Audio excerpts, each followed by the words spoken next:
Hello and welcome to our Senior Design Project presentation. We were tasked to design a roundabout system for the State Route 67 and Highland Valley Road intersection. We are Group 3 Velociraptor Engineering, and we are a bite above the competition. My name is Joe Iacovera. I was the project manager for Velociraptor Engineering. I'm a construction engineering major, and I worked on the constructability and drainage modeling for this project.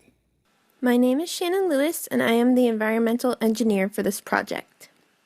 My name is Gerald Chacon, and I am one of the 3 civil engineers on this project, focusing on the traffic analysis.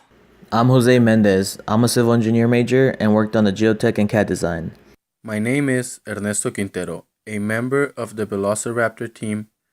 As a civil engineer, I assisted in the AutoCAD drawing and the design phase of the roundabout. The existing site shown here is a 4-way signalized intersection with no designated bike path on either State Route 67 or Highland Valley Road, and with unsafe pedestrian crossings. The intersection suffers from poor drainage outlets that can leave large puddles of water on the roadway, which can make the roadway unsafe. During peak hours, this intersection suffers from high amounts of traffic that can stretch 3 miles away from the intersection. Currently, the traffic signals cannot cope with the amount of traffic during peak hours. Here are the average daily traffic values provided by SANDAG. Using these ADT values from 2010 and the population growth of the city of San Diego from 2010 to 2020, we are able to calculate a future ADT value for 2020. A previous study was done on the same intersection that concluded that the intersection operates at a level of service F during peak hours. We will be using these values as the basis of our proposed roundabout design. The primary objectives of our design consist of improving the current flow of traffic and decreasing the amount of queuing on Interstate 67 and Highland Valley Road. By introducing a roundabout, we are not only incrementing flow and decreasing queuing, but also we are creating a safer commute for all users, drivers, bicyclists, and pedestrians. Situation that did not previously exist and that may help local economy in the future by creating an appealing site for population growth. Furthermore, the design provides adequate signs, lighting, and a new drainage system, which reinforces the fact that this design allows for a safer and much more pleasant commute through the area. As you can see on table 623.1a, we will need an R value to determine our subgrade type. Our R value was determined to be 20 by Rick Larson, a geotechnical engineer for AMEC Foster Wheeler. As you can see in the table, this corresponds to subgrade type 2. We will use this subgrade type in figure 623.1. Our climate region for this project is low mountain, and you pair that up with type 2 and you have to use table 623.1k. All design considerations can be found in the Highway Design Manual, section 405.10 of the roundabout section. Next, I'll be going over CAD design. Some of our objectives were to reduce traffic and improve safety. Our current level of service is F for both evening and morning. After the roundabout is constructed, our level of service will be B for the morning and level of service C for the evening. Some of the design considerations that need to be observed in the roundabout are bike pathway usage, entry speed, pedestrian pathways, transit use, central island, and splitter islands. Bicyclists may choose to travel in the circular roadway of a roundabout by taking a lane, while others may decide to travel using the bike lane. Therefore, the approach and circular roadways as well as the bike lane all need to be designed for the mobility needs of the bicyclists. The next design consideration is entry speeds. Lowering the speed of vehicles entering and traveling through the roundabout is a primary design objective that is achieved by approach alignment and entry geometry. For our multi-lane roundabout, our entry speed will be 30 miles per hour, which will be achievable. The proposed roundabout design brings the removal of traffic signals, which will improve the efficiency of traffic flow due to the constant movement of drivers.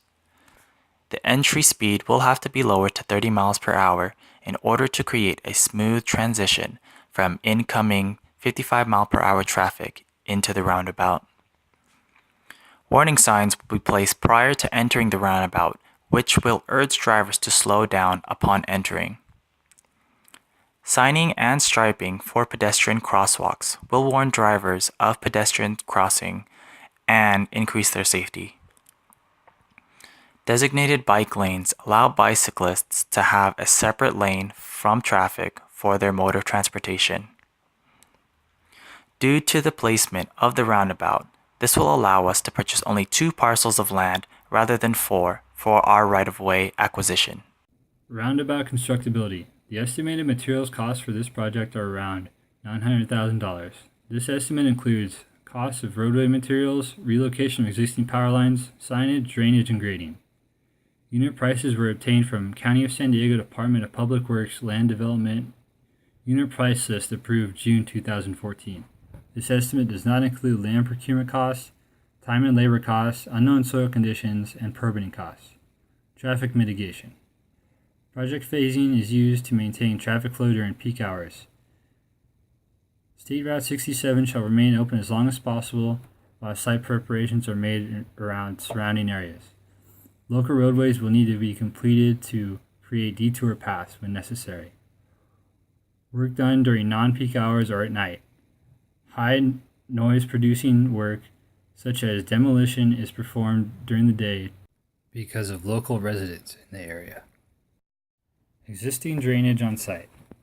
At present, the roadway is currently poorly graded and has low spots in the middle of the intersection. These low spots create puddling conditions which are very unsafe to drive by. To rectify the situation, our design includes grading that slopes all existing watersheds to the middle of the intersection, where a drain is located to expel any water. This creates a much safer environment for commuters. As with any construction project, negative environmental impacts can occur. These impacts include negative biological effects on plant and wildlife species and habitats, loss of soil resources and vegetation, groundwater pollution, noise pollution, and air pollution. The potential sensitive species and habitats that can occur at the site location include non-native grassland and protected wildlife and plant species. Non-native grassland is a sensitive wildlife habitat that does occur at the site location. Protected wildlife species, including 2 endangered species, can occur at the site location. 22 sensitive wildlife species have a low potential to occur. 7 have a moderate potential to occur, and 3 have a high potential to occur. The white-tailed kite is a sensitive wildlife species that has been observed on the site location. Protected plant species, including 1 endangered and 1 threatened species, can occur at the site location as well. 8 sensitive plant species have a low potential to occur. Velociraptor Engineering believes that the environment is a top priority. Mitigation measures have been planned and are required by CIVE, the California Environmental Quality Act. These measures will minimize or eliminate any negative environmental effects. Negative biological effects and the loss of soil resources and vegetation will be mitigated by replacing or providing substitute habitats in land and vegetative resources for any that are compromised.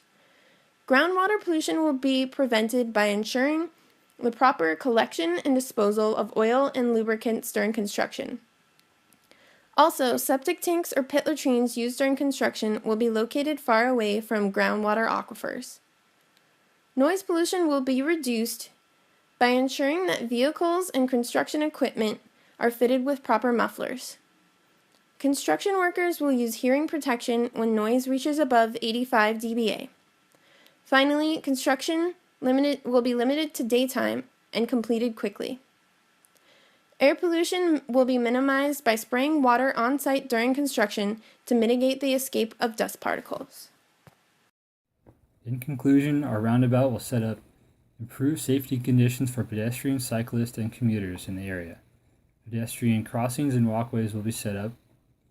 Bike lanes for cyclists will be introduced, and improved drainage conditions will reduce hazards during rainy conditions. In addition, traffic flow through the area during peak hours will be improved, and there will be no longer a 3-mile backup all the way to Mount Woodson. In addition, there will be lower maintenance costs for the intersection due to the fact there will be no traffic signals to maintain. I hope you enjoyed our presentation and have a great day.